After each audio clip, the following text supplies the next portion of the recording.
প্ৰিয় দৰ্শক, এই ভিডিঅ'টিত মই আপোনালোকলৈ লৈ আনিছোঁ এটি নিয়োগৰ বতৰা। এই নিয়োগৰ বতৰাটো জড়িত হয় অসম চৰকাৰৰ ডাইৰেক্টৰ অফ এডুকেশ্যন BTC কোকৰাঝাৰৰ, আৰু চাকৰিটো হৈছে LP স্কুলৰ।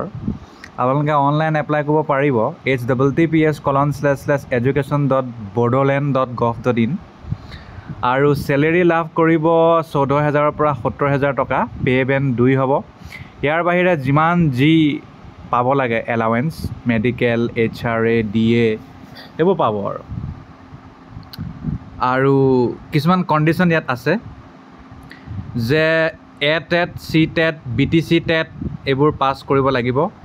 লেংগুৱেজ 1 বা language 2 to A-TET, C-TET, BTC TET সেইটো মেথছ হ'ব লাগিব। মেৰিট লিষ্টটো প্ৰতিটো ডিষ্ট্ৰিক্টৰ কাৰণে বেলেগকৈ উলিয়াব।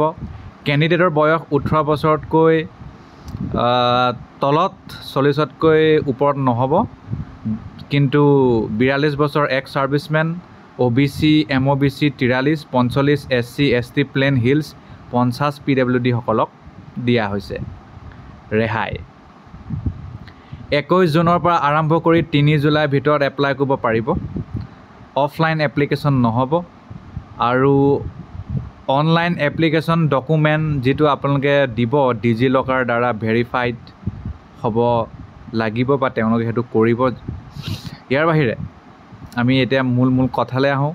এছিষ্টেণ্ট টিচাৰ ফৰ লোৱাৰ প্ৰাইমেৰী স্কুল, ইয়াৰ বাবে আপোনাৰ হায়াৰ ছেকেণ্ডেৰী পাছ কৰা 50% লাগিব, আৰু নহ'লে গ্ৰেজুৱেশ্যন আৰু লগত নতুবা 2 বছৰীয়া এলিমেণ্টেৰী এডুকেশ্যনৰ ডিগ্ৰী DLED, আৰু Assam TET, central TET, BTC TET যিটো হয়, আৰু যদি আপোনাৰ NCC চাৰ্টিফিকেট আছে 5 মাৰ্ক পাব, C চাৰ্টিফিকেট থাকিলে, বাকী B থাকিলে 3।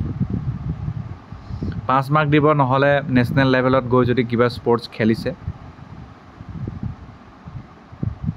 মানে নেশ্যনেল লেভেলৰ স্পৰ্টছ, আৰু বা ৰিপ্ৰেজেণ্ট কৰিছে আপুনি।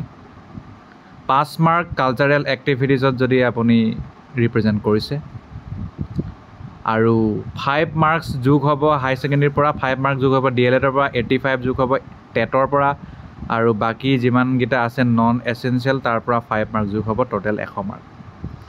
চেলেৰীৰ কথা ক'লোঁ কেনেকৈ কি হ'ব, আৰু যদি আপোনাৰ আগত নন ক্লিয়াৰ ষ্টেটাছ আছিলে তেতিয়াহ'লে আপুনি কিন্তু এপ্লাই কৰিব নোৱাৰিব।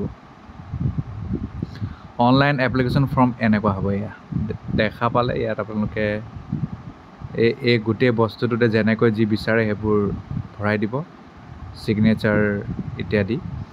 ডকুমেণ্ট কি লাগিব? ডকুমেণ্ট লাগিব passport size photograph, HSLC mark admit card, 12 marksheet certificate, যিকোনো বেলেগ যদি আপোনাৰ আছে শিক্ষাগত অৰ্হতা, DLED first year, second year আৰু certificate, caste certificate, PRC marksheet, A-TET, C-TET, BTC TET যিয়ে আপোনাৰ আছে সেয়া, PWD হ'লে সেয়া ডিজেবিলিটি কেণ্ডিডেটৰ, আৰু এক্স ছাৰ্ভিচমেন হ'লে সেয়া, আৰু BTCত থকা আপোনাৰ ৰেচিডেঞ্চিয়েল চাৰ্টিফিকেট, স্কেন ছিগনেচাৰ। ইয়াৰ বাহিৰে আৰু বিশেষ কথা নাই, এইকেইটাই মূল কথা। তো আপোনালোকে এপ্লাই কৰিব পাৰিব।